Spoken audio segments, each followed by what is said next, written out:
અને દાંપત્ય વચ્ચે સપનું અને રિયાલિટીનો ફેર છે. તમે એક સપનું જોયું, એ સપનું રિયાલિટીમાં ફેરવવા માટે બહુ મહેનત કરવી પડે. આપણે બહુ મજા કરીશું, આપણે આમ કરીશું, આપણે એકબીજાને સમજીશું, આવા વચન આપવા એ એક વાત છે. અને એકચ્યુઅલી જ્યારે તમે ડે ટુ ડે લાઈફમાં સાથે જીવવા માંડો ત્યારે તમને સમજાય કે જિંદગીમાં કેટલા સવાલ આવશે, ગમા અણગમા આવશે, પેરેન્ટ્સના સવાલો આવશે, બચ્ચાના સવાલો આવશે, કારકિર્દીના સવાલો આવશે, જેને વિશે હું માનું છું પ્રેમીઓ બહુ વિચારતા નથી. પ્રેમીઓને લાગે છે કે બસ હવે આ જ જગત છે, હમ દોનો દો પ્રેમી દુનિયા છોડ ચલે. પણ છોડાતી નથી, દુનિયામાં જ રહેવું પડે છે. અને જ્યારે તમે દુનિયામાં જ રહો છો ત્યારે જે સવાલો આવે છે એના જવાબો તમારે આપવા જ પડે છે. તમે ગમે એટલું ભાગો. મા બાપ માંદા હોય અને પત્નીને ઘેર લગ્ન હોય, સાસુ સસરા બીમાર હોય તો આ બેમાંથી એક ચૂઝ કરવું પડે. હવે જ્યારે ચૂઝ કરવાનું આવે ત્યારે સવાલ એવો કે ત્યારે પ્રેમમાં હતો ત્યારે તો આમ કહેતો હતો. હા, ત્યારે કહેતો હતો, ત્યારે આવી સિચ્યુએશન આવશે એવી કલ્પના નહોતી. હવે આવી છે તો શું કરીશું? પતિ એટલો ઉદાર છે કે એમ કહી શકે કે જા 2 દિવસ લગ્નમાં અને હું મારા મા બાપની સેવા કરીશ, હું રજા લઈશ?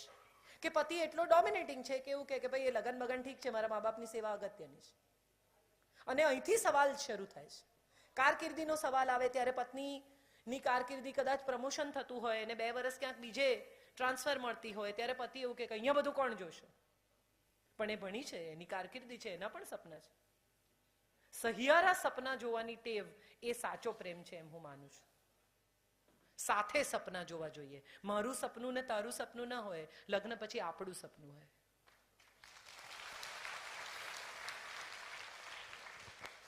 અને જે લોકો એ નથી કરી શકતા એ બધાના લગ્ન તૂટ્યા છે.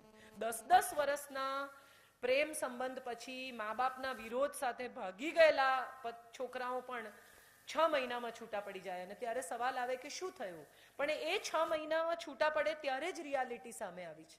ત્યાં સુધી તો સારામાં સારા કપડાં હતા, સારામાં સારું પરફ્યુમ હતું, રેસ્ટોરન્ટનું ટેબલ હતું, અથવા બગીચો હતો, અથવા બાંકડો હતો, અથવા ગલી હતી, અથવા અંધારું હતું. એ સિવાયનું કંઈ નહોતું.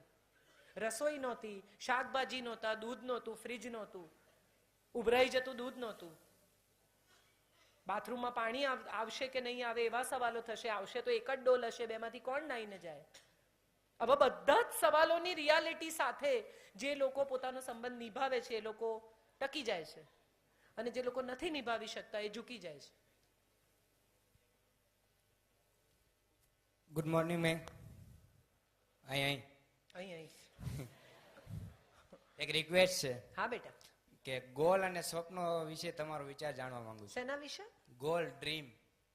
ગોલ અને સ્વપ્નો. ગોલ તો એ છે જે કરવા માટે તમે જન્મ્યા છો. ગોલ એ છે કે જે તમારું સ્પેશિયલ વર્ક છે. ગોલ એ છે કે જેને માટે તમને આ ધરતી પર પરમ પિતાએ, પરમ તત્વએ જન્મ આપ્યો છે. એ તો તમારે જ શોધી કાઢવાનું. તમારો ગોલ તમને કોઈ બીજું કેવી રીતે આપી શકે? ગાંધી તો બેરિસ્ટર થઈને સાઉથ આફ્રિકા જતા રહેલા. એમને ક્યાં કલ્પના હતી કે એને પાછા આવવું પડશે? એને ક્યાં કલ્પના હતી કે એનો સામાન ફેંકાશે, ગોરો એને બહાર કાઢી મૂકશે, અને એક દિવસ એવો આવશે કે રંગભેદ સામે માણસ એવો અવાજ ઉઠાવશે કે નેલ્સન મંડેલા પણ એને ફોલો કરશે? આ ગોલ છે, આ જિંદગી જીવવાનું કારણ છે. ઇન્દિરા ગાંધીને ક્યાં કલ્પના હતી કે ફિરોઝ ગાંધી સાથે પરણી ગયા પછી પણ એક દિવસ એવો આવશે કે આ દેશના રાજકારણ માટે એણે એનો પ્રેમ છોડવો પડશે? હેમા માલિનીને ક્યાં ખબર હતી કે લગ્ન કર્યા પછી 2 દીકરીઓ પછી પણ એ નૃત્ય નહીં છોડી શકે અને એણે માત્ર ડાન્સને જીવન સમર્પિત કરી દઈને જીવશે? સાધ્વી ઋતંબરાને ક્યાં ખબર હતી કે અટલ બિહારી વાજપેયીની આખી સરકાર લઈ આવ્યા પછી ક્યાંક સંન્યાસ લઈને વૃંદાવનમાં હવે જીવે છે? આખી સરકાર સાધ્વી ઋતંબરાને લીધે આવી છે, એના જલદ ભાષણોને લીધે આવી છે. કોંગ્રેસને ઉલટાવીને બીજેપી આવી એની પાછળ કદાચ 50% સાધ્વી ઋતંબરા છે. ક્યાં છે આજે? કોઈને ખબર નથી. એ એની જિંદગી જીવે છે અને અદ્ભુત વાત્સલ્ય ગ્રામ બનાવ્યું છે જ્યાં 250 જેટલા અનાથ બાળકો છે, 150 જેટલા વૃદ્ધો છે અને 100-150 જેટલી ત્યક્તા સ્ત્રીઓ છે જેમને ભેગા કરીને નાના નાના કુટુંબો બનાવ્યા છે, કમ્યુન્સ, અને જીવે છે. એનો ગોલ છે. ગોલ રાજકારણ નહોતો, એવું રાજકારણમાં પ્રવેશ્યા પછી ખબર પડી. તો ગોલ તો શોધી કાઢવો પડે કે તમારો ગોલ શું છે, અને 4-5 ગોલ ટ્રાય કર્યા વગર ખબર બી નહીં પડે કે તમારું શું છે.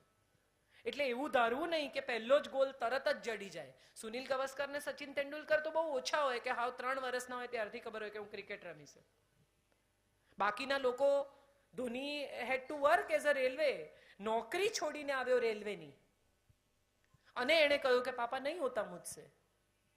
દીપિકા પદુકોણના પિતા પ્રકાશ પદુકોણ વર્લ્ડ બેડમિન્ટન ચેમ્પિયન, એણે દીકરીને બેડમિન્ટનમાં નાખી, સ્વિમિંગમાં નાખી.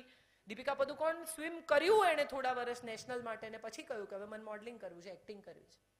જરૂરી નથી દરેક વખતે તમને જે આપવામાં આવે, સમજાવવામાં આવે, પકડાવવામાં આવે એ જ તમારો ગોલ હોય. આ પહેલી વાત.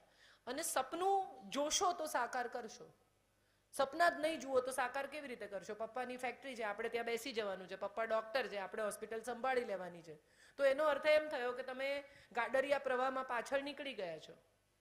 તમને જે તૈયાર મળ્યું છે એ થાળી પીરસાઈ છે, તમારે જમી લેવાની છે. નવો કોઈ સ્વાદ, નવી કોઈ દુનિયા, નવી કોઈ જિંદગી ટ્રાય કરવાની તમારી તૈયારી જ નથી. એમાંય કશું ખોટું નથી. તમને એમ જીવવું હોય તો એ તમારી ચોઈસ છે, એમાં પણ કશું જ ખોટું નથી. પણ સવાલ એ છે કે તમને કોઈ બીજો અનુભવ નહીં મળે, તમને કોઈ બીજી દુનિયા જોવા નહીં મળે, તમને કશું એવું નહીં મળે કે જેમાં થોડી નિષ્ફળતા, થોડો સંઘર્ષ, થોડી મહેનતની મજા આવે, તમારા પરસેવાનો સ્વાદ નહીં મળે. આ બહુ અગત્યનું છે. એટલે સપના તો જોવા જ જોઈએ. હું આજે પણ જોઉં છું, અને સપના જોવા માટે આંખો કદી બૂઢી થતી જ નથી. કોઈ એમ કે હવે 50 વર્ષે શું સપના? ના ના, 100 વર્ષે પણ સપનું જોવું. કદી એવું ન માનવું કે સપનું જોવાનો સમય પૂરો થયો.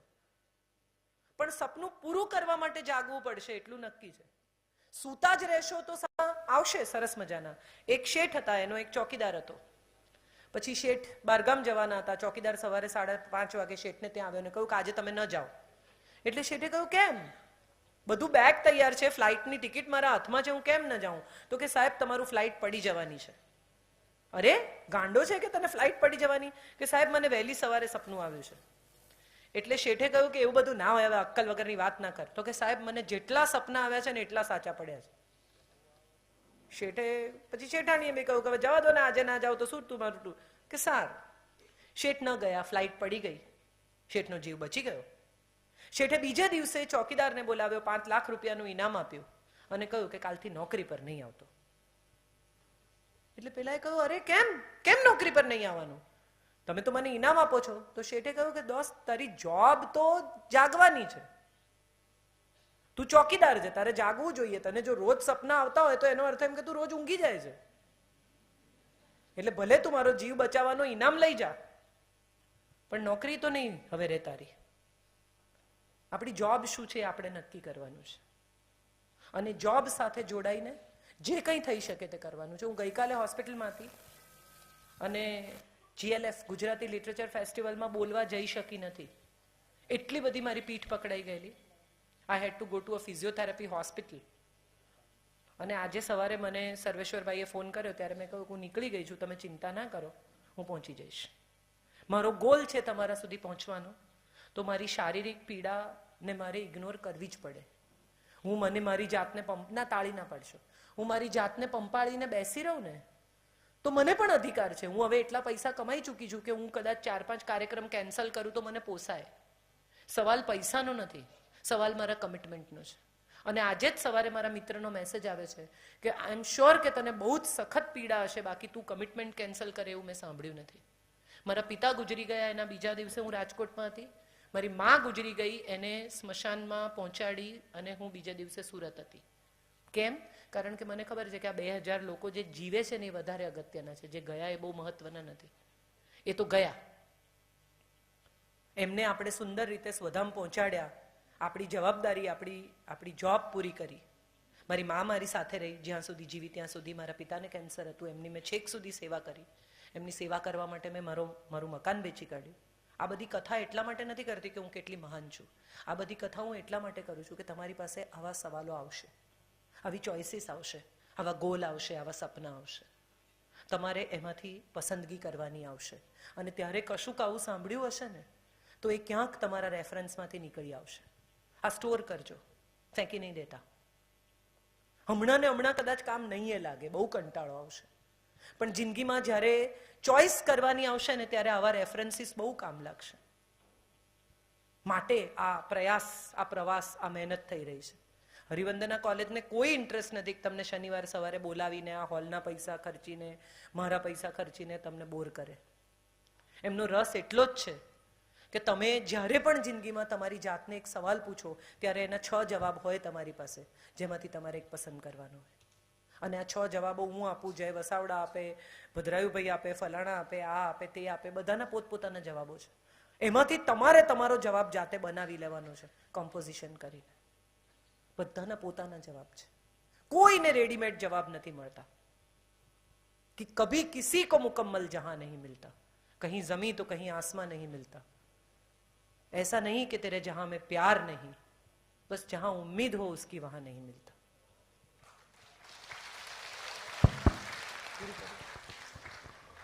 Thank you so much. Ma'am, excuse me, ma'am. Here. Here, Aside, here. ma'am. Good noon. એક last question, please. જરૂર, મારો એક જરૂર, ઈચ્છા છે. મેડમ, આપણે બધાય એવું સમજીએ છીએ કે જાણીએ છીએ કે તમારી જેમ અમને ઘણાએ સલાહો આપી છે કે તમે તમારા માતા પિતા સાથે જેટલા ફ્રેન્કલી રહેશો એટલા ઈ તમને સમજી શકશો, તમને એમને સમજી શકશો. કરેક્ટ. અમે એ વસ્તુ સ્વીકારીએ છીએ કે હા બરોબર છે, આપણે આપણા માતા પિતા સાથે બધી વાતો શેર કરતા હોઈએ કે એમને આપણા જે કાંઈ કરીએ છીએ, કરવાના છે એ બધી વસ્તુ પ્રત્યે અવેર રાખીએ છીએ. છતાં માતા પિતા ક્યાંક ને ક્યાંક આપણને રિસ્ટ્રિક્શન્સ આપતા હોય છે કે ભાઈ આ વસ્તુ રહેવા દે, નો કર. તો આપણે એ વસ્તુ કરવી છે, આપણી ઈચ્છા છે, આપણી ડિઝાયર છે, અને માતા પિતા એગ્રી થાય એવી પણ આપણી ઈચ્છા છે. તો માતા પિતા એ વસ્તુ સ્વીકારે એ માટે અમારે શું કરવું, એના માટે તમે કઈ કહેશો? ધીરજ રાખવી. સૌથી પહેલો જવાબ એ છે કે ધીરજ રાખવી. એટલા માટે બેટા કે માતા પિતા જ્યારે ના પાડે છે ને ત્યારે એની પાછળ એમની જિંદગીના 50 વર્ષ છે, 60 વર્ષ છે. એમને એ જે તમારે કરવું છે એમાં રહેલા ભયસ્થાનો, એમાં રહેલા સવાલો, એમાં રહેલી સમસ્યાઓ, એના પરિણામોની પણ કદાચ ખબર છે. બને કે એ ખોટા પડે, પણ 100 માંથી 90 માતા પિતા ખોટા નથી પડતા. કેટલી બધી દીકરીઓને આપણે એવી જોઈએ કે એમને પાર્ટીમાં જવું હોય, રાતના મોડા આવવું હોય, ત્યારે એ માતા પિતાને ખબર છે કે આ દેશમાં દર 8 મિનિટે એક સ્ત્રી રેપ થાય છે. દરેક માતા પિતા એવું ઈચ્છે કે એ રેપ થનારી છોકરી એની ના હોય. ઈચ્છે કે ના ઈચ્છે? ઈચ્છે, એ વાત તો બરાબર છે મેડમ. સો એની ચિંતા, એની કાળજી, એના રિસ્ટ્રિક્શન્સ, એના સમય, એના ઉંમર અને એના ભયને અનુસાર છે.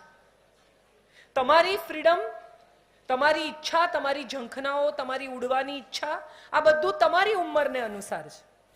આ ક્યારે ભેગું થાય કે બંને જણા થોડું ચાલે, થોડી એક જગ્યાએ આવે?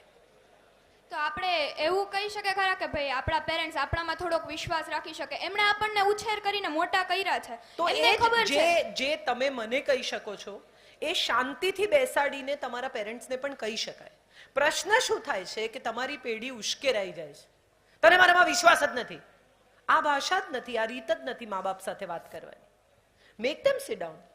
તમે સામે સરસ રીતે બેસાડીને એની સાથે એટલી વાત કરો કે એક વાર તો ભરોસો કર, ઇફ થિંગ્સ ગો રાઈટ કરજે, ના જાય તો નહીં મોકલતી ફરી વાર. એક વાર તો પ્રયોગ કરવો પડશે ને જિંદગીમાં.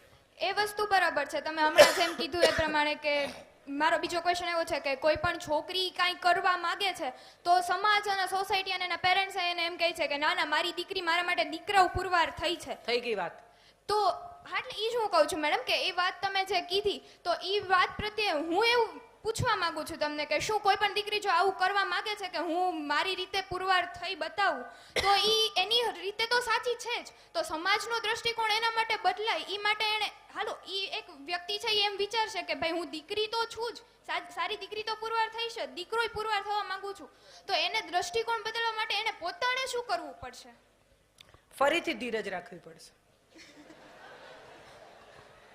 મેં જ્યારે મધુરિમામાં લખવાનું શરૂ કર્યું ત્યારે મધુરિમા એક સ્ત્રીઓની પૂર્તિ હતી અને મને રવિવારમાં ન લખાવા માટે મને મંગળવારમાં નાખવામાં આવી. સ્કર્ટ કેવડા પહેરવા ને લિપસ્ટિક કઈ લગાડવી ને રેસીપી કઈ હોય ને પતિને કેવી રીતે ખુશ રાખવો અને બેગ કઈ વાપરવી ને આ જ માહિતી એમાં આવતી હતી. એમાં મેં એક કોલમ ચાલુ કરી જેનું નામ હતું એકબીજાને ગમતા રહીએ. આ કોલમ આજે પુરુષો વાંચે છે મધુરીમાં મારી કોલમ વાંચવા માટે. સ્ત્રીઓની પૂર્તિ મેં પુરુષોના હાથમાં જોઈ છે. કેમ? તો કે હું ન્યુટ્રલ લખું છું એવું પ્રસ્થાપિત કરતા મને 7 વર્ષ થયા. આજે આ પોપ્યુલારિટી છે, આજે મને લોકો બોલાવે છે. પહેલા દિવસે કોઈએ મારામાં ભરોસો નહોતો કર્યો. પહેલા દિવસે તો મારા પર એવા કાગળ આવતા હતા કે બૈરા બગાડવાના બંધ કરો એમ.